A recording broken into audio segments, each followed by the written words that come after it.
إن الحمد لله نحمده ونستعينه ونستغفره ونعوذ بالله من شرور أنفسنا ومن سيئات أعمالنا من يهده الله فلا مضل له ومن يضلل فلا هادي له وأشهد أن لا إله إلا الله وحده لا شريك له وأشهد أن محمدا عبده ورسوله أما بعد.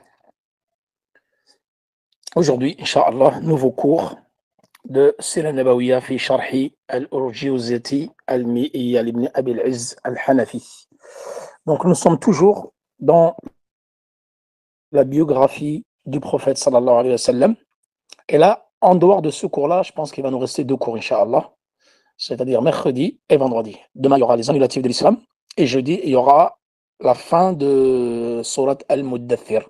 Nous finirons Surat Al-Muddathir, et vendredi, Inch'Allah, je finirai As-Sira Nabawiyya, et samedi, il y aura une surprise, Inch'Allah, samedi. Je vous annoncerai une surprise pour ce week-end, Inch'Allah, il va y avoir un séminaire. Inch'Allah, je vais mettre l'affiche bientôt. Et la semaine prochaine, comme je vous ai dit, à partir de dimanche, là, je vais reprendre Tafsir et on fera Tafsir toute la semaine.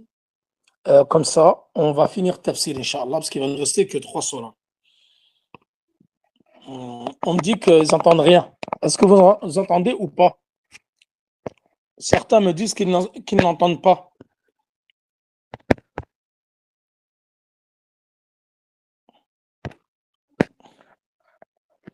Si, on m'entend.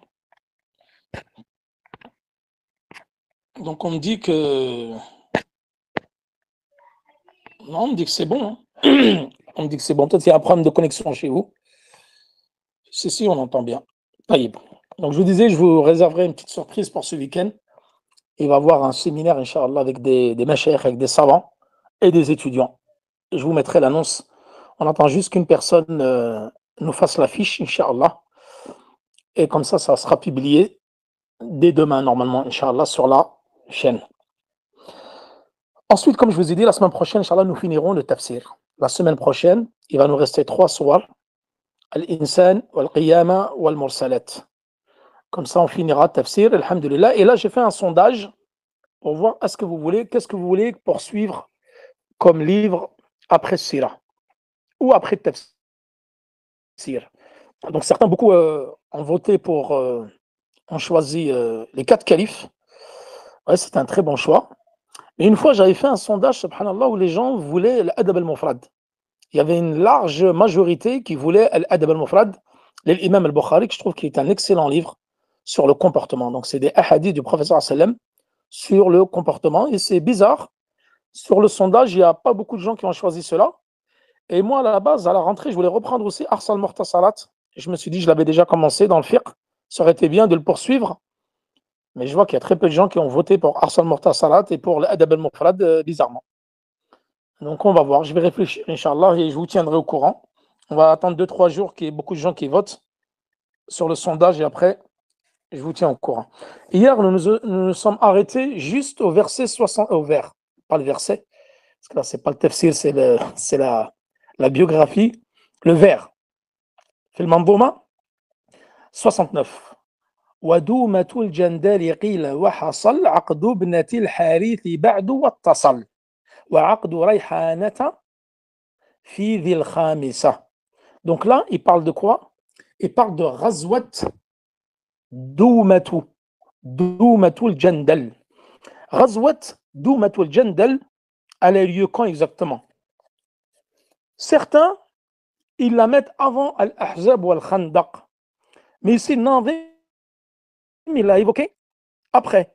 Donc, Doumatul Jandal, qui est une contrée au nord de Médine, en direction donc du nord vers la frontière, on va dire, jordanienne et irakienne de l'Arabie, à 600 km au nord de Médine. Et quelle est la raison pour laquelle le prophète sallallahu alayhi wa sallam a décidé donc de sortir dans cette expédition, donc qui a eu lieu Shahr Rabi' al-Awwal, donc Rabi' al-Awwal de la 5e année de l'Hégire. Parce que là, il nous parle de la 5e année de l'Hégire. Ensuite, après, on va parler de la 6e année avec Sulh al-Hudaybiyah. Et on va parler également la 7e année où aura lieu la bataille de Khaybar. La bataille de Khaybar. Et comme ça, il ne restera plus que 2 cours. Si Allah le permet, vendredi, je vais essayer de vous faire, je vais finir le cours parce qu'il n'y aura pas beaucoup de choses à dire. Et après, vous faire un résumé, une synthèse chronologique de tous les événements qu'il y a eu, mais pas détaillé. Je vais vous, par exemple, juste vous citer la première année de l'Hégire, qu'est-ce qu'il y a eu lieu? Qu'est-ce qui a eu lieu? Deuxième année, deux, trois, on va dire, on va sortir surtout les événements majeurs, les batailles et les mariages qui ont eu lieu entre le prophète sallam et ses épouses. Comme ça, vous allez savoir, chaque année, le prophète sallam, il a épousé qui? C'est bien de le remettre, mais dans l'ordre chronologique, mais juste en les citant, sans rentrer dans le détail, parce qu'on l'a déjà expliqué. Et les batailles, c'est pareil. Par exemple, je vais vous dire, l'année 2, il y a eu la bataille de Badr. Mais avant la bataille de Badr, il y a eu des détachements militaires, Bawa, etc. Bawa, pardon. Et je vais vous dire, par exemple, l'année 3, il y a eu quoi? Il y a eu la bataille de Hud. L'année 4, avec les divergences, il y a eu Al-Ahzab, après Banu Nadir, etc. Et juste en dessus, ça sera, on va dire, allez, ça rentre peut-être 10 minutes. Je vous dis, voilà, chaque année, qu'est-ce qu'il y a eu? Juste en énumérant les événements majeurs de façon rapide, c'est bien, parce que même pour prendre des notes, ça vous permet de savoir, parce que quand tu expliques un livre comme ça, bah après, tu oublies toutes ces informations-là. Parce que Sira Nabawiya, c'est très riche en événements. Et encore, moi, je vous ai fait, Al-Juz al-Mi'iyya, c'est vraiment quelque chose de succinct. Rappelez-vous qu'on avait fait le Fossoul, c'était déjà un peu plus détaillé. Et j'espère même dans un avenir lointain, j'aimerais refaire Sira. Parce que pour moi, franchement, Sira, je trouve que c'est super important de connaître par cœur la biographie du prophète sallam. Et pourquoi pas refaire un autre livre de Sira comme Shama'il al-Nabi, par exemple, ou même un livre comme Tahdib Sirat ibn Hisham, qui est très détaillé. Et ça permet de vraiment rentrer dans le détail de la biographie du prophète sallam. Donc ça, c'était une manière succincte de repasser sur Sira Nabawiya, avoir fait le Fossoul. Et comme ça, on fera un résumé des événements majeurs concernant les mariages du prophète sallam. Comme ça permet de connaître ses épouses, quand est-ce qu'il s'est marié avec elles, à quel moment de l'année, et connaître aussi surtout les expéditions majeures, les grandes expéditions du prophète sallam. Ça, on fera un résumé vendredi lorsqu'on aura terminé le dernier cours de Al-Urjuz al-Mi'iyya. C'est-à-dire l'expédition de Doumatul Jandal, qui est à 600 km au nord de Médine. Donc là, on va dire, c'est l'expédition la plus lointaine pour l'instant à laquelle a participé le prophète sallallahu alayhi wa sallam. Et elle a eu lieu, donc, Shahr al-Rabi' al-Awwal, l'année 5 de l'Hégire. Et cette même année-là, le prophète sallallahu alayhi wa sallam s'est marié avec Juwayriya bintul Harith. Donc, il a contracté le contrat de mariage et il a épousé sa femme, donc en même temps, donc le même mois, la même année, l'année 5 de l'Hégire. Et certains donc, historiens, comme je vous ai dit hier, ils évoquent le Khandaq et l'Ahzab, donc qui est la même bataille, soit on l'appelle Al-Ahzab, les coalisés, soit le Khandaq, le fossé ou la tranchée, et disent l'année 5. Donc je vous ai dit hier qu'il y avait une divergence concernant Ghazwat Banu Nadir et Ghazwat Al-Ahzab. Certains l'évoquent les deux l'année 4 et d'autres les deux l'année 5. Donc, Doumatul Jandal, pourquoi le prophète sallallahu alayhi wa sallam a décidé de faire cette expédition-là? Rappelez-vous, tout au début, lorsque nous avons évoqué la biographie du prophète sallallahu alayhi wa sallam, Quraysh, avec à leur tête Abu Sufyan, avait pour habitude de monter jusqu'à Shem chaque année pour aller faire du commerce avec le Shem, c'est-à-dire l'actuelle Jordanie, Syrie, Palestine, et faisaient du commerce. Ensuite, lorsqu'ils sont rentrés en guerre avec le prophète sallallahu alayhi wa sallam, avec ses différentes expéditions, ils n'en remontaient plus jusqu'à là-bas, car ils savaient qu'ils allaient être arrêtés par les compagnons et le prophète sallallahu alayhi wa sallam. Et là, les musulmans, donc, ils ont repris le relais. Ils ont repris le relais pour aller faire du commerce avec Shem.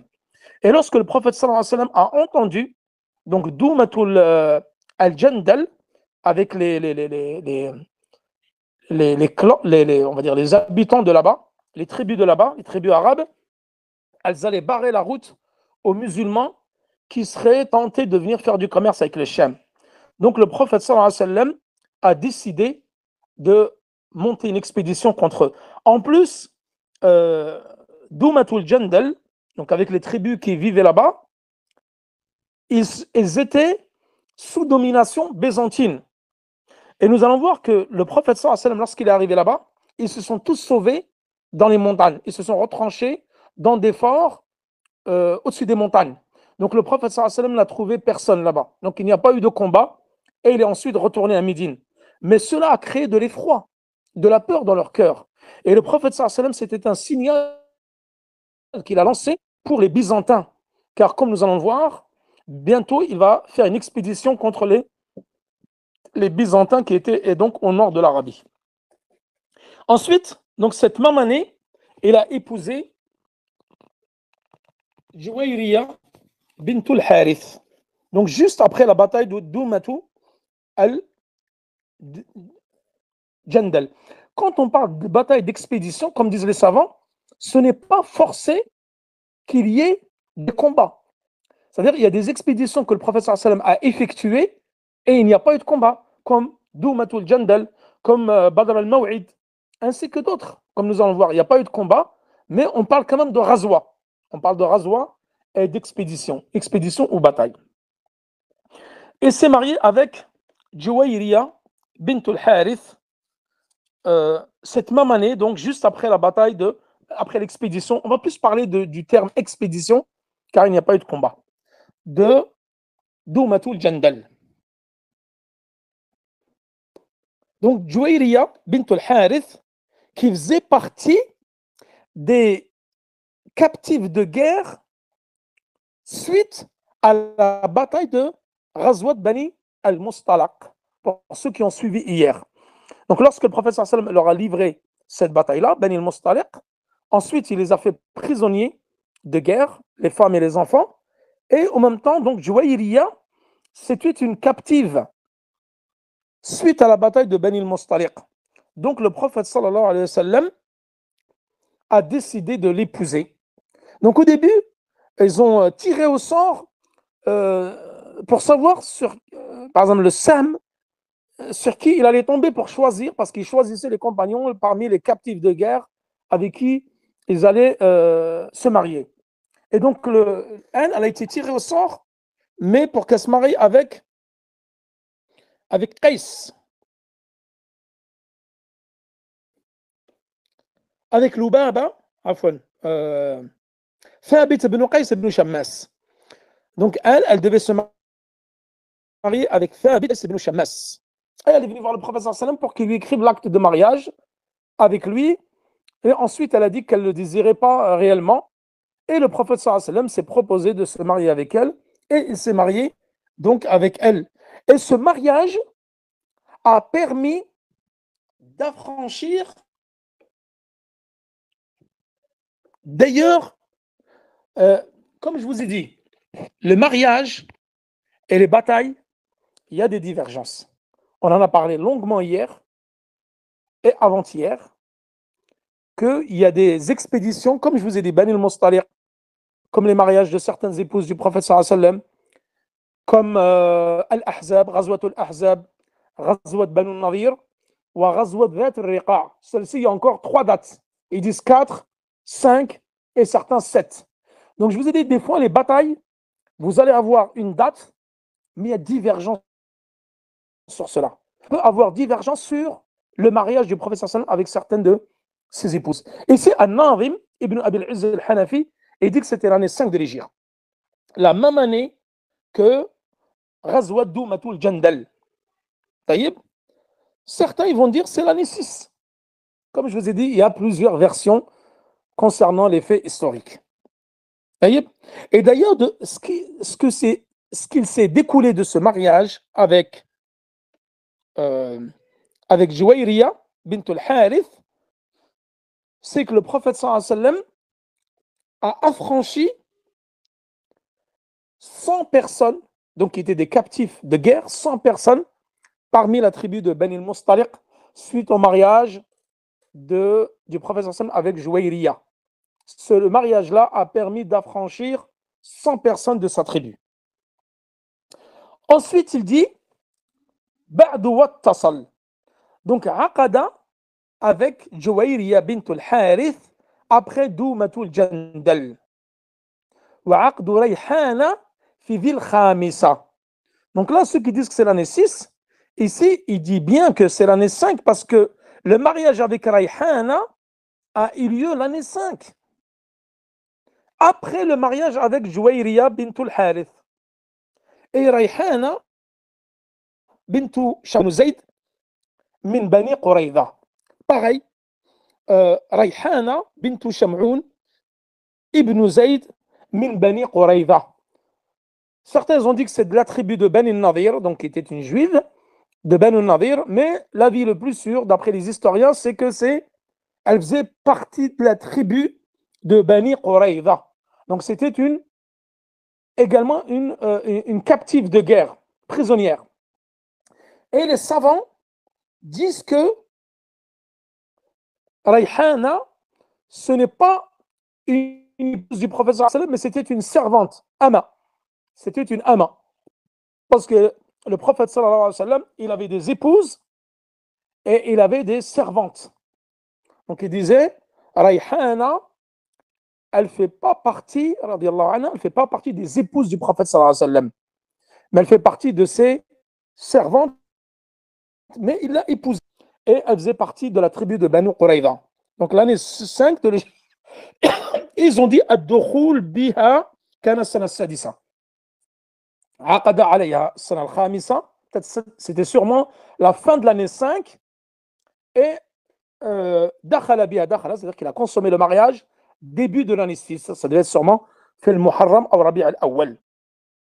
Taïb. Ensuite, juste après, donc il a dit, verset 70, Thumma banu lihya bad as-sadisa.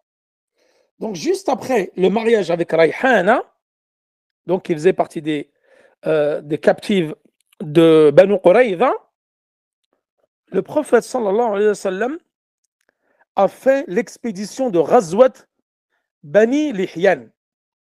Alors Bani Lihyan qui a été en début de l'année, donc là maintenant on rentre dans les événements de l'année 6. Et ça c'est l'avis qu'a donné authentifié par Ibn Hazm ou Al-Bayhaqi.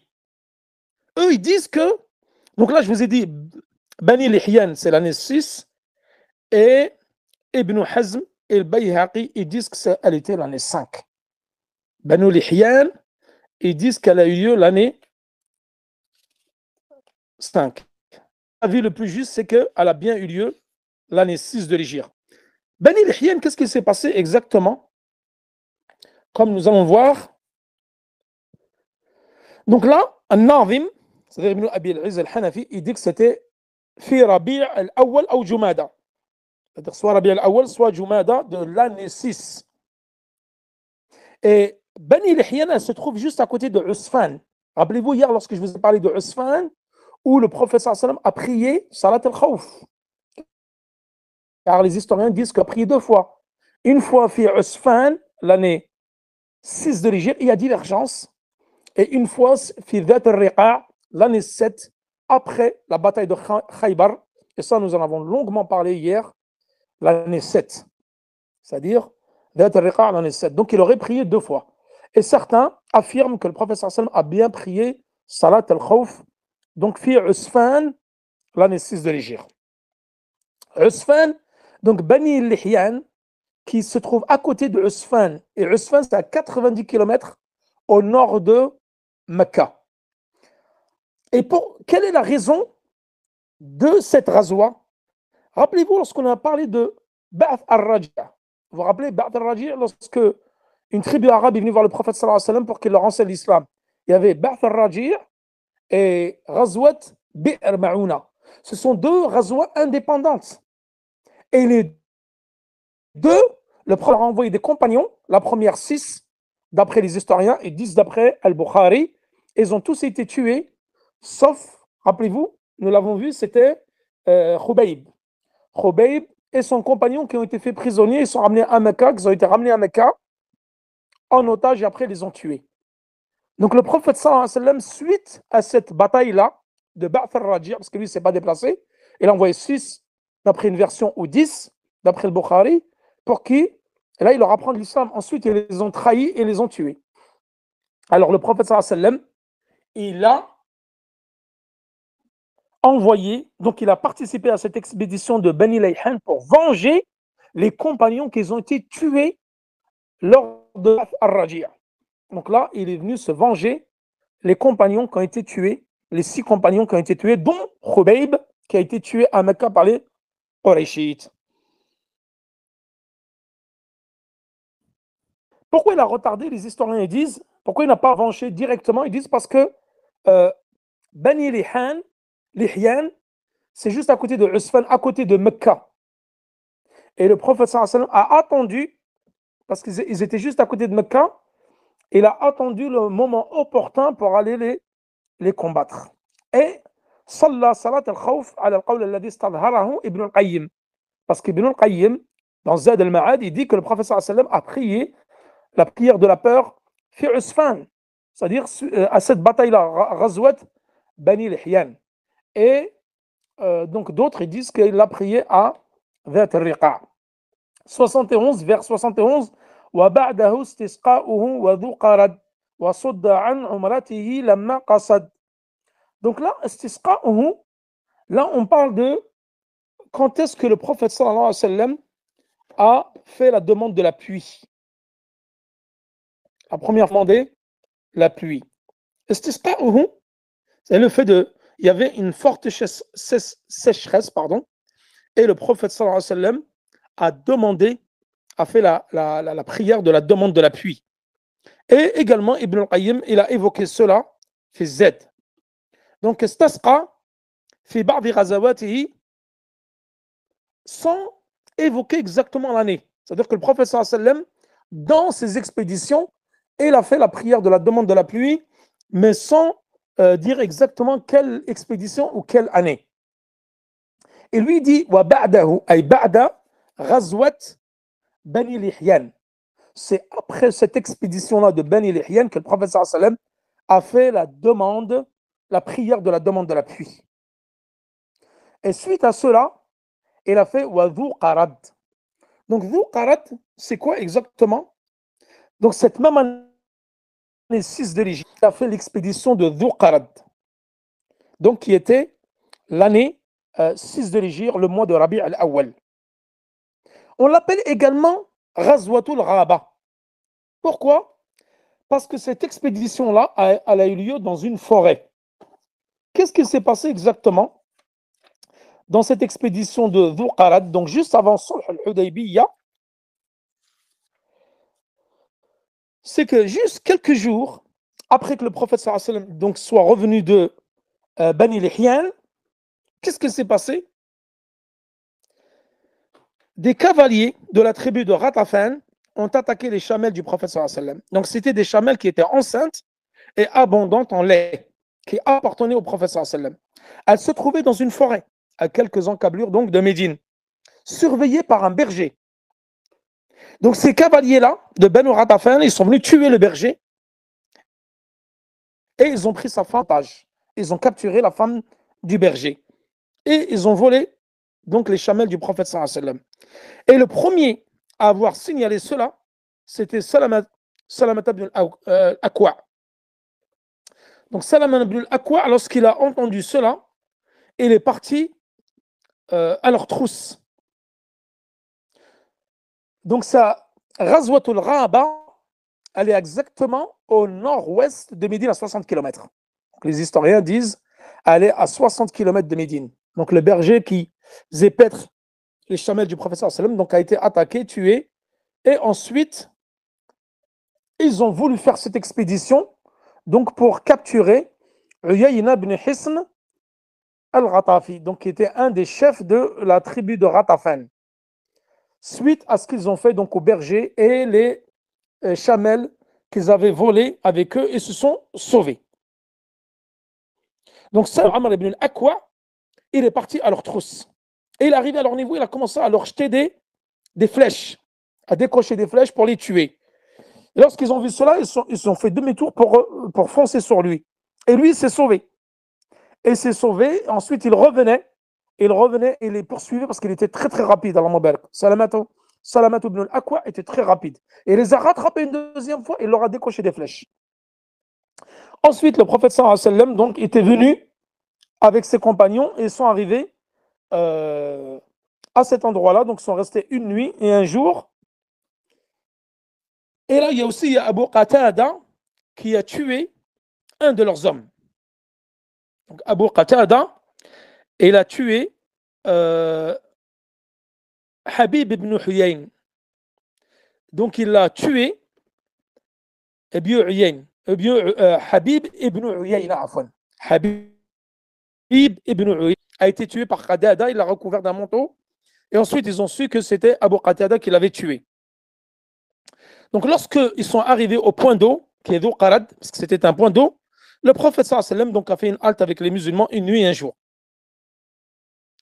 Et Salamata ibn al-Aqwa a demandé au prophète sallam s'il pouvait lui mettre des hommes à disposition, une centaine d'hommes, pour aller récupérer le reste des chameaux et en finir avec ces gens.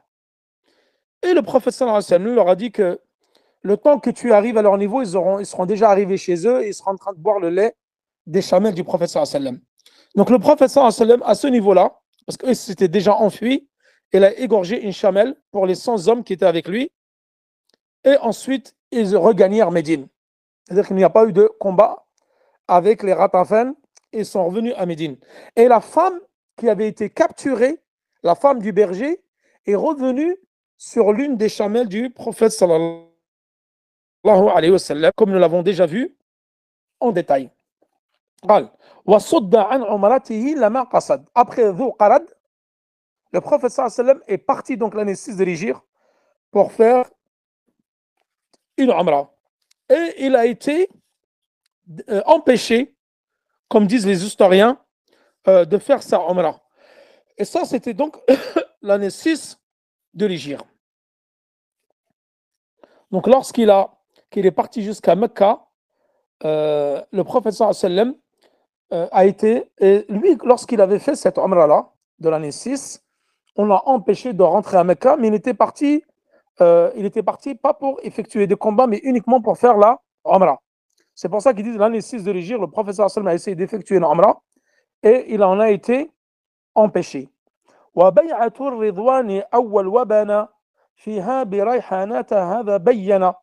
là, vous voyez, il parle encore de Rayhana. Rayhana, nous avons dit qu'elle était une captive de Banu Qurayza et que ce n'était pas sa femme, mais plus une ima, une servante. Elle n'était pas comptée comme parmi ses épouses, mais plus parmi ses servantes. Donc là, on parle de Bay'atul Ridwan. Donc l'année 6 de l'Hégire, un événement majeur s'est produit qu'on appelle Bay'atul Ridwan. Et ensuite, juste après cela, Sulhul Hudaybiyah. Donc Bay'atul Ridwan, c'est quoi? C'est le serment d'allégeance sous l'arbre. Donc Abdullah ibn Abu Bakr, parce que le prophète sallallahu alayhi wa sallam, lorsqu'il est venu faire Sulh al-Hudaybiyah, comme nous allons le voir dans Sulh al-Hudaybiyah, il avait envoyé des hommes. Et au début, il a demandé à Omar ibn Khattab. Omar ibn Khattab, il y avait une grande animosité entre lui et les Qurayshites. Donc il ne pouvait pas y aller. Il a envoyé Uthman ibn Affan pour négocier, parce qu'il ne voulait pas qu'il rentre à Mecca, le prophète sallallahu alayhi wa sallam, les Qurayshites. Et dans Sulh al-Hudaybiyah, ils disent ici وَبَيْعَةُ الرِّضْوَانِ أَوَّلْ وَبَنَا فِيهَا بِرَيْحَانَةَ هَذَا بَيِّنَا. Donc là, il parle de Bay'at al-Ridwan et dedans, il y a Sulh al-Hudaybiyah. Donc Bay'at al-Ridwan, c'est le serment d'allégeance sous l'arbre, dit al-Ridwan. C'est-à-dire que lorsque le prophète sallallahu alayhi wa sallam avait envoyé Uthman ibn Affan pour négocier un traité de paix avec les Qurayshites, comme quoi il était venu juste pour rentrer à Mecca et faire une Umrah, et non pour leur livrer des combats. Alors, Uthman, il a entendu, chose qui était fausse, bien sûr, il a entendu qu'Uthman ibn Affan a été tué par les Mécois. Suite à cela, le prophète a dit qu'il ne tarderait pas à leur livrer bataille pour venger la mort de Uthman. Mais en fin de compte, Uthman n'était pas mort. Donc, appeler les compagnons à faire serment d'allégeance en s'engageant à combattre avec lui. Donc, l'allégeance a eu lieu sous un arbre situé à Al-Hudaybiyah, là où il y a eu le traité de paix, comme nous allons le voir, sur Al-Hudaybiyah. Donc, le prophète sallallahu alayhi wa sallam a reçu l'allégeance de tous les musulmans qui étaient avec lui. Donc, l'allégeance de combattre à ses côtés jusqu'à la mort. à l'exception de Jadd ibn Qais, donc qui avait montré son hypocrisie et sa traîtrise et s'était dissimulé derrière un chameau pour ne pas venir prêter serment d'allégeance au prophète sallallahu alayhi wa sallam. Donc là, le pacte de l'Hudaybiyah, qui a eu lieu également l'année 6 de l'Hégire, parce qu'il y a eu beaucoup d'événements dans cette année 6 de l'Hégire, comme nous allons le voir. Je vais essayer d'accélérer un petit peu parce que je voudrais bien arriver au moins au vers 79-80. Donc le pacte de l'Hudaybiyah, Quraysh, là, donc, il y a eu des pourparlers. Les Qurayshites, parce qu'ils savaient que le prophète sallallahu alayhi wa sallam était arrivé au niveau de l'Hudaybiyah, là où il y a eu le serment d'allégeance entre ses compagnons et lui. Qu'est-ce qu'il a fait? Quraysh ont envoyé Suhayl ibn Amr. Et ils lui ont dit, tu signes un traité de paix avec Mohammed et tu exiges dans le traité de paix qu'il retourne à Médine et qu'il ne puisse pas faire sa Umrah, parce qu'il a été détourné de sa Umrah qu'il a voulu effectuer l'année 6 de l'Hégire, et qu'il pourra revenir en Umrah que l'année prochaine. Donc, le voyant arriver, ils ont su qu'il était venu donc pour le traité de paix. Une fois sur place, Suhayl donc a pris longuement la parole, qui a été donc c'était l'émissaire des Qurayshites. Et là, il a exigé, par exemple, il a dit, le prophète lorsqu'il a dit Bismillah ar-Rahman ar-Rahim, il a dit là, tu ne dis pas Bismillah ar-Rahman ar-Rahim. Et Omar ibn Khattab était étonné de cela. Il a dit, je ne connais pas Ar-Rahman. Je ne connais pas Ar-Rahman. Suhayl, il a dit, je ne connais pas Ar-Rahman. Le prophète sallam a acquiescé, il a dit Bismillah. Ensuite, il a dit, tu écris Muhammad Rasulullah. Il a dit, nous ne te reconnaissons pas comme messager d'Allah, mais tu dis Muhammad ibn Abdullah. Et Omar ibn Khattab était très en colère parce que de ce que Suhayl a imposé au prophète sallallahu alayhi wa sallam. Mais en fin de compte, comme nous allons voir, Sulh al-Hudaybiyah, c'était une grande victoire pour les musulmans, puisque Allah subhanahu wa ta'ala a ensuite annoncé que suite à cet événement, ils auront la victoire, parce que ça va annoncer le début de la conquête de la Mecque. Comme quoi la Mecque, ça y est, ça va venir sous domination musulmane, et ça sera une grande victoire contre les Qurayshites. Allah subhanahu wa ta'ala dit dans ces versets, nous t'avons en vérité accordé une victoire éclatante, afin qu'Allah te pardonne tes péchés passés et futurs, te comble de ses bienfaits, le maintienne à jamais sur le droit chemin. Donc, suite à Sulh al-Hudaybiyah, donc qui était un traité de paix pendant 10 ans entre les Médinois et les Mecquois, ben ça, c'était une victoire éclatante pour les musulmans. Parce qu'Allah, il a annoncé dans ce verset qu'il allait avoir la victoire sur les Qurayshites. Et ça, c'était pendant la conquête de la Mecque en l'année 8 de l'Hégire. Nous en parlerons mercredi, Inch'Allah. Et là, Az-Zuhri rapporte qu'il n'y a jamais eu de victoire aussi éclatante que celle-là. C'est-à-dire Sulh al-Hudaybiyah, qui avait prédit donc la trêve qu'il y a eu entre les musulmans et les Qurayshites, parce que là maintenant les musulmans se sentirent en sécurité, ils peuvent voyager sans problème, sans peur d'être attaqués ou quoi que ce soit. Donc le traité a été rédigé. Ensuite, juste après cela, le prophète sallallahu alayhi wa sallam a épousé Qal wa ba'da ar-ridwani awwal wa bana fiha. Nous avons, il s'est marié avec Rayhana fin de l'année 5. Mais Bana, ça veut dire qu'il a consommé le mariage avec Rayhana min Bani Qurayza, qui fait partie de la tribu de Bani Qurayza, l'année 6 de l'Hégire, après Bay'at al-Ridwan. Donc cette année 6 de l'Hégire, plusieurs événements ont eu lieu. Ensuite, qu'est-ce qu'il dit? Là d'ailleurs, Allah subhanahu wa ta'ala avait révélé ce verset concernant Bay'at al-Ridwan. Laqad radiyallahu anil mu'minina idh yubay'unaka tahta ash-shajara. Allah subhanahu wa ta'ala est certes satisfait et agrée les croyants qui t'ont prêté allégeance sous l'arbre de l'Hudaybiyah. Ensuite, vers 73, j'ai du mal, verset, vers 73, وَفُرِضَ الْحَجُّ بِخُلْفٍ فَاسْمَعَهُ وَكَانَ فَتْحُ خَيْبَرٍ فِي السَّابِعَةِ. Donc là, nous allons à proprement parler de l'obligation du pèlerinage. Ici, il y a deux versions, comme d'habitude, une divergence. Et ça, j'en avais déjà parlé dans Faridat al-Hajj.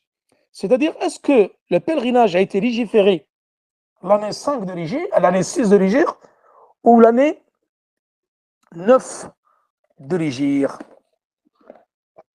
Et les savants, donc certains disent que, comme ici le Nazim, Ibn Abi al-Izz al-Hanafi, il dit que le pèlerinage a été légiféré l'année 6.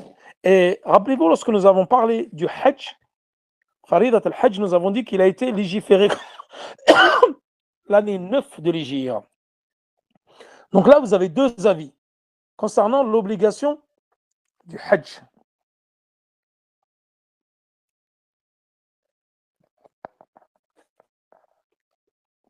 L'année 6, ceux qui disent que le Hajj a été rendu obligatoire, a été légiféré l'année 6, et se réfèrent au verset du Coran Wa atimmu al-hajj wal-umrata lillah. Donc ça, c'est l'avis de ceux qui disent que le Hajj a été légiféré l'année 6, comme ici Al-Nazim, Ibn Abi al-Izz. Wa atimmu al-hajj wal-umrata lillah. Ils disent que ce verset-là, nazala fi al-Hudaybiyah, bittifaq al-ulama. Il a été descendu, ce verset, concernant Sulh al-Hudaybiyah, le traité de l'Hudaybiyah. Et le deuxième avis, c'est que le Hajj a été légiféré, et ça c'est l'avis le plus plausible, c'est que a été légiféré l'année 9. Et ceux qui disent qu'il a été légiféré l'année 9, leur preuve c'est quoi? وَلِلَّهِ عَلَى النَّاسِ حِجُّ الْبَيْتِ مِنِ اسْتَطَاعَ إِلَيْهِ سَبِيلًا وَمَنْ كَفَرَ فَإِنَّ اللَّهَ غَنِيٌّ عَنِ الْعَالَمِينَ وَلِلَّهِ عَلَى النَّاسِ حِجُّ الْبَيْتِ. Ce verset-là a été révélé l'année 9. Et les savants disent que ce verset du Coran-là, c'est le verset qui est venu rendre obligatoire et légiférer l'obligation du Hajj. Et le fait que ceux qui ont dit que le Hajj a été légiféré le verset 6, l'année 6, pardon, ils disent ce verset-là, les savants disent que ce verset-là n'indique pas du tout l'obligation de faire le Hajj. Mais il indique plutôt que celui qui est rentré en état de sacralisation pour le Hajj doit finir. Lorsque tu es rentré en état de sacralisation pour la Umrah ou le Hajj, alors tu dois finir cela. Tu dois finir ta Umrah et ton Hajj. Et ils disent que la véritable preuve concernant l'obligation du pèlerinage, c'est plutôt ce verset-là, qui a été révélé à l'année 9 de l'Hégire. Ensuite, Ghazwat Khaybar. Qu'est-ce qu'il dit ici? Donc là, on passe à l'année 7. Après Sulh al-Hudaybiyah, ils sont rentrés victorieux, les musulmans, et le prophète sallallahu alayhi wa sallam, il y a eu Sulh al-Hudaybiyah, Ghazwat Khaybar, pardon. Après Sulh al-Hudaybiyah, il y a eu Ghazwat Khaybar, l'expédition de Khaybar. Khaybar, qui était une ville peuplée par les Juifs. Ceux qui ont été chassés de Médine, les Juifs, Banu Nadir, Banu Qaynuqa et Banu Qurayza, ils ont été chassés de Médine. Et la plupart, donc, ils ont retrouvé refuge à Khaybar, qui était une ville entièrement tenue par des Juifs. Et certains sont partis faire Shem, au nord de l'Arabie, c'est-à-dire au niveau de l'actuelle Jordanie et Syrie.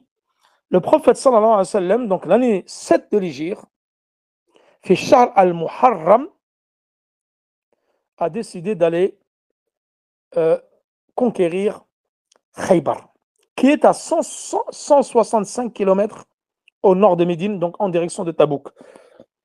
Il les a assiégés pendant 17 nuits. Ensuite, le prophète sallallahu alayhi wa sallam a récupéré le butin, donc tous leurs biens, la moitié pour lui et pour ses affaires personnelles, et l'autre moitié pour les musulmans. Pourquoi le prophète sallallahu alayhi wa sallam a décidé de faire cette expédition? Parce que Yahoud Khaybar, les Juifs de Khaybar, avaient poussé les tribus arabes pour aller combattre le problème. C'est pour ça que le prophète sallallahu alayhi wa sallam avait expulsé Banu Qaynuqa, Banu Nadir, Banu Nadir, Banu Qaynuqa, j'ai oublié la troisième tribu, Banu Nadir, Banu Qaynuqa wa Banu Qurayza. Comme ils ont été expulsés à Khaybar et d'autres Shem, eux, ils ont monté la tête aux différentes tribus arabes pour aller combattre le prophète sallam. Alors là, il a décidé d'aller les combattre. Et donc, lorsque le prophète sallam donc, a fini cette bataille de Khaybar, قال ثم على أم حبيبة عقد ومهرها عنه النجاشي نقد.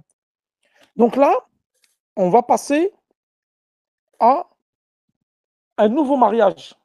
Le prophète sallallahu alayhi wa sallam s'est marié de nouveau avec Habiba. على أم حبيبة عقد ومهرها عند أو عنه النجاشي نقد. Habiba qui est la fille de Sofiane ibn Harb, Sayyid al-Mushrikin, qui était l'un des notables des Qurayshites, qui a livré différentes batailles contre le prophète sallallahu alayhi wa sallam, qui, comme nous allons le voir dans le cours de demain, Abu Sufyan va se convertir à l'islam l'année 8 de l'Hégire lors de la conquête de la Mecque. Et Akhuha Muawiyah, donc le célèbre calife Muawiyah ibn Abi Sufyan. Muawiyah, c'est le fils d'Abu Sufyan ibn Harb, dont l'épouse est qui? Hind, dont l'esclave est qui?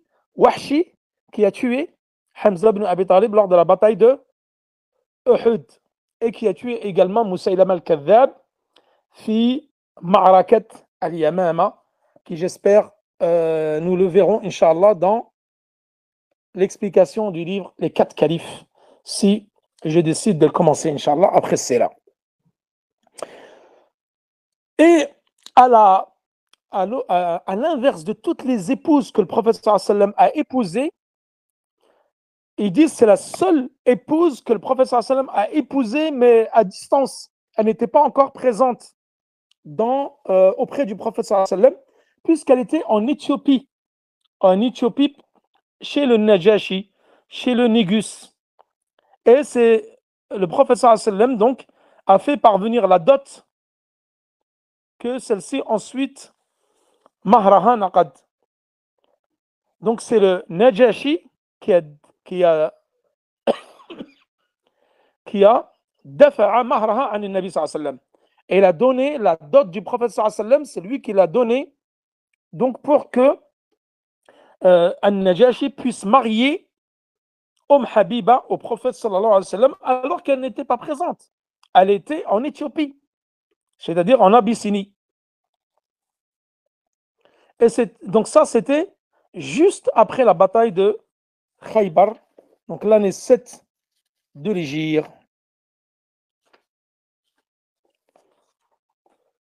Donc là, il s'est marié avec Habiba et An-Najashi qui a donc donné son mahr à Nabi sallallahu alayhi wa sallam, les Habiba. Et ensuite, elle est venue, c'est-à-dire que le prophète An-Najashi, c'était le délégué. C'est lui qui a donné le mahr du prophète sallallahu alayhi wa sallam à Habiba. وسم في شاة بها هدية ثم اصطفى صفية صفية.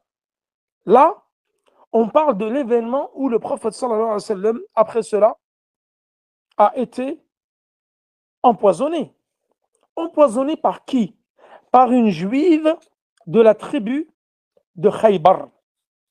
Lorsque le prophète sallallahu alayhi wa sallam a attaqué, les a assiégés et qui se sont rendus, sur place, le prophète sallallahu alayhi wa sallam, donc il y a une femme qui est venue généreusement proposer de rôtir un agneau pour le prophète sallallahu alayhi wa sallam et ses compagnons, chose que le prophète sallallahu alayhi wa sallam a acceptée.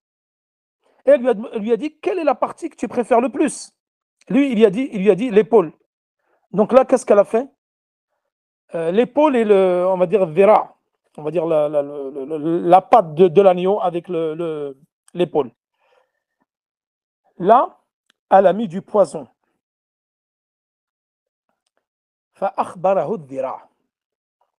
Donc là, le prophète sallallahu alayhi wa sallam, comme nous allons le voir, il a choisi également une captive parmi les captifs de guerre de Khaybar. Il a choisi Safiya bint Huyay. Donc Huyay qui était un des notables de Khaybar, des juifs de Khaybar, et ils étaient faits captifs, prisonniers de guerre. Et le prophète sallallahu alayhi wa sallam a également épousé leur fille, la fille de Huyay al-Israéli al-Harouni, c'est-à-dire qu'il l'a choisi pour lui, et ensuite il a affranchi et s'est marié avec elle. Et cette juive-là, qui a empoisonné le prophète sallallahu alayhi wa sallam, il y a un compagnon qui en a mangé. Et plus tard, ce compagnon-là en est mort. Et lorsque le prophète sallallahu alayhi wa sallam est venu pour manger de l'agneau, alors l'agneau l'a prévenu. Et ça, c'est min mu'jizat an-nubuwwa. Parmi les miracles que le prophète sallallahu alayhi wa sallam avait accompli, c'est que l'agneau, subhanallah, avait prévenu le prophète sallallahu alayhi wa sallam qu'il était, et il a croqué dedans, mais il l'a recraché. Et d'ailleurs, comme il a dit à Aïcha dans un hadith, il a dit cet empoisonnement-là, il a eu de l'effet sur lui même des années plus tard, jusqu'à sa mort.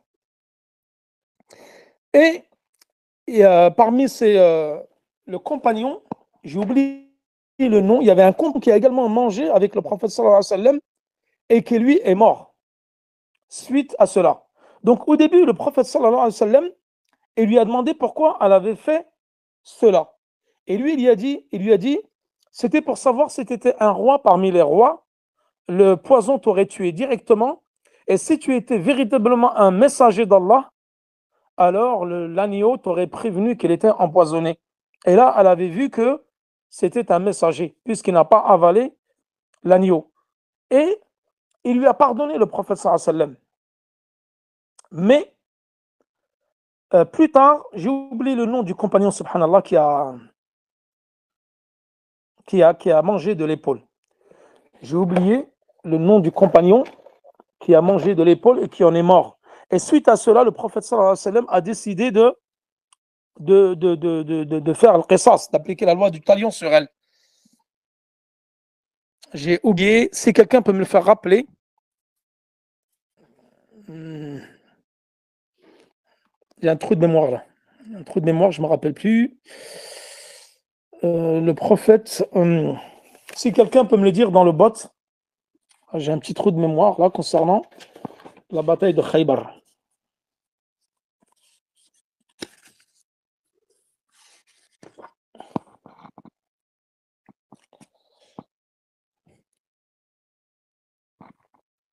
Bishr, ouais, Bishr, voilà. J'ai cherché le nom, subhanallah. Donc, cette femme-là qui est empoisonnée, qui s'appelle Zaynab bint al-Harith, donc qui était la femme de Salam ibn Mishkam, donc qui a offert donc, ce mouton rôti au prophète, qui avait été donc empoisonné. Le prophète donc ne l'a pas avalé, mais Bishr, son compagnon, il l'a mangé. Bishr, voilà, j'ai cherché le nom, subhanallah, je ne le retrouvais plus. Et lui, il l'a mangé, il en est mort suite à cet empoisonnement-là. Le prophète, au début, il lui avait pardonné, mais ensuite, donc, il a appliqué la loi du talion pour avoir tué Bishr. Voilà. Et d'ailleurs, ça, c'était, comme je vous ai dit, un miracle prophétique qu'il avait accompli, puisque le mouton lui a parlé, et c'est comme ça que le prophète sallallahu alayhi wa sallam n'a pas mangé de cet agneau. Et d'ailleurs, cet empoisonnement-là a eu des effets, même s'il n'a pas avalé, il y a eu des traces dans le corps du prophète sallallahu alayhi wa sallam. Il en a parlé à Aïcha, jusqu'à sa mort, il a dit qu'il ressentait encore l'effet de l'agneau alors qu'il ne l'avait pas avalé. Ensuite, on va essayer d'accélérer, parce que là, ça fait quasiment 1 heure. On va essayer de finir, Inch'Allah. C'est vrai que c'est des cours qui sont un peu longs, mais parce que je tiens absolument à finir ce week-end, Inch'Allah. Thumma Stafa Safiya. Donc Safiya, qu'il a également épousé, qui était donc une captive de la tribu de Khaybar, et qui ensuite l'a affranchie et l'a épousée. Et il ne reste plus que 2 vers. رجوع ثم أتت ومن بقى مهاجرا وعقد ميمونة كان الآخرة.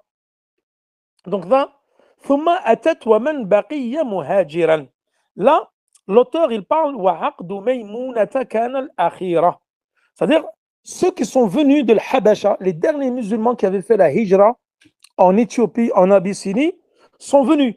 Donc nous avons vu, il y avait Ja'far, l'oncle du prophète sallallahu alayhi wa sallam, il y avait il y avait également l'épouse du prophète sallallahu alayhi wa sallam qui était venue parce qu'elle était fait le Habasha, Habiba, et d'autres musulmans également. ثم أتت. Donc c'est qui أتت mais Habiba. Habiba donc est venue juste après la bataille de Khaybar et avec Ja'far et le reste, Ja'far ibn Abi Talib et le reste des musulmans. Et le prophète sallallahu alayhi wa sallam avait dit ما أدري بأيهما أسر بفتح خيبر أو بقدوم جعفر. Je ne sais pas de quoi le plus je vais me réjouir, soit de Fath Khaybar, donc d'avoir récupéré donc la ville de Khaybar, d'avoir conquis Khaybar, ou de la venue de Ja'far, son oncle Ja'far ibn Abi Talib. Donc les deux, c'était une très bonne nouvelle pour lui. وعقد ميمونة كان الأخيرة.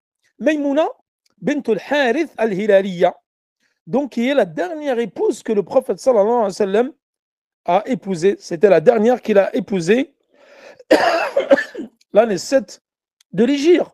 Et d'ailleurs, le prophète sallallahu alayhi wa sallam, cette année-là, il avait fait Umratul Qada fi Dhil Qa'da. D'ailleurs, le prophète sallallahu alayhi wa sallam, de tout son vivant, il a fait exactement 4 Umrah. Un seul pèlerinage et 4 Umrah. Et les 4 Umrah qu'il a faites, les 4, il les a faites pendant le mois de Dhul Qa'da. Toutes les Umrah que, regardez par exemple, le prophète sallallahu alayhi wa sallam n'a jamais fait d'Umrah pendant Ramadan. N'a jamais fait d'Umrah pendant Ramadan. Toutes les Umrah qu'il a faites, c'était pendant Dhul Qa'da.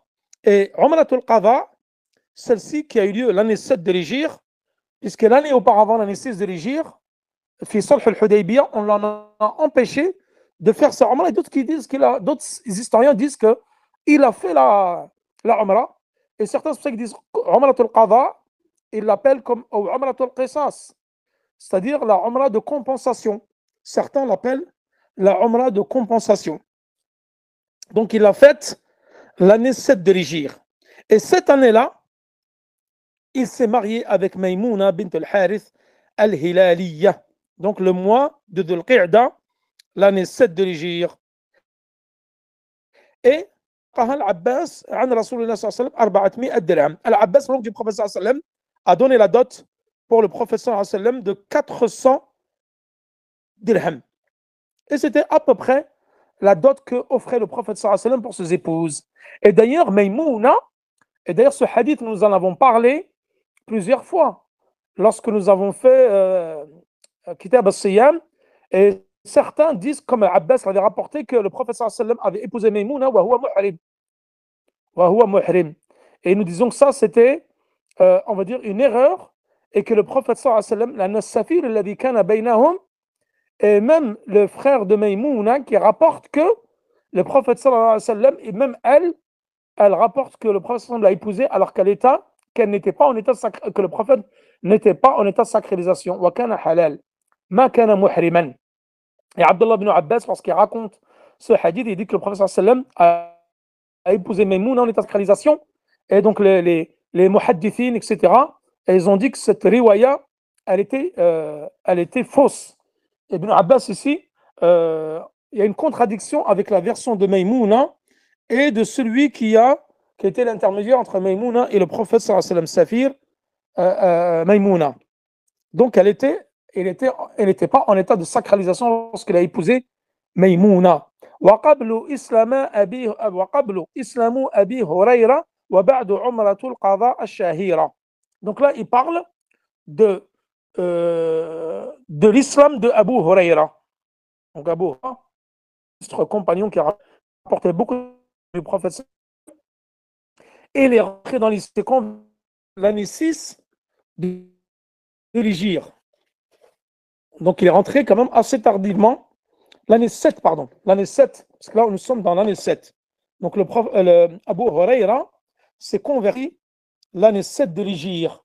وبعد عمرة القضاء الشهيرة, c'est-à-dire وبعد, après il y a eu عمرة القضاء الشهيرة, c'est-à-dire la Umrah de l'Qadha qui a eu lieu juste donc après Sulh al-Hudaybiyah, c'est-à-dire l'année 7 de l'Hégire, l'année où le prophète sallallahu alayhi wa sallam donc s'est marié avec Maïmouna bint al-Harith al-Hilaliya, qui est la tante d'Abdullah ibn Abbas. Donc Maïmouna, qui est la tante maternelle de Abdullah ibn Abbas. وتسمى عمرة القصاص. القصاص أو القصاص نعم. On l'appelle عمرة القصاص أو عمرة القضاء. Et dernier vers, donc après cette Umrah, et d'ailleurs, j'avais oublié de le préciser, c'est que lors de cette Umrah, le prophète sallallahu alayhi wa sallam avait épousé Maïmouna et il a demandé, donc on appelle également la Umrah de compensation, Umrah de Qadha, Umrah de compensation, donc, qui a eu lieu donc l'année 7 de l'Hégire, et il a demandé aux Qurayshites s'ils pouvaient rester, parce qu'ils lui ont autorisé de rester que 3 jours à Mecca. Les Qurayshites l'avaient autorisé à rester que 3 jours, et durant ce voyage-là, il leur a dit, il a envoyé un émissaire aux Qurayshites, et il leur a dit s'il pouvait célébrer son mariage avec Maïmouna en faisant un repas et qu'il serait convié. Et les Qurayshites n'ont pas voulu. Donc froidement, ils ont dit nous n'avons pas besoin de ton repas, sors de cette cité de Mecca. Et le prophète sallam donc a pris la route du retour et consomma son mariage près d'un lieu qui s'appelle Sarif. Puis il est rentré à Médine. Et dernier vers, Inch'Allah, وَالرُّسْلَ فِي الْمُحَرَّمِ الْمُحَرَّمِ أَرْسَلَهُمْ إِلَى الْمُلُوكِ فَاعْلَمِ. Donc là, cette année-là, l'année 7 de l'Hégire, le prophète sallallahu alayhi wa sallam, dans le mois de Muharram, il a envoyé différentes missives, différentes lettres et différents livres ila Muluk al-Aqalim, c'est-à-dire aux différents rois, aux empereurs des différentes contrées. Il a Qaysar, il a Qaysar, Malik al-Rum, donc l'empereur des Byzantins. Il a également envoyé au roi d'Égypte, au roi des Perses, différentes missives et lettres pour les appeler à l'islam. Donc cette année-là de l'Hégire, donc l'année 7. Et ensuite, à partir de mercredi, nous allons attaquer le vers 80. Wa uhdiyat mariyatul qibtiyya. Donc ça, nous le verrons à partir de wa fi thaminatis sariyya. Ça, nous le verrons à partir de mercredi, Inch'Allah, jusqu'à 90 et vendredi de 90 à 100. وصلى الله على نبينا محمد وعلى آله وصحبه وسلم والله تعالى أعلى وأعلم والسلام عليكم ورحمة الله وبركاته.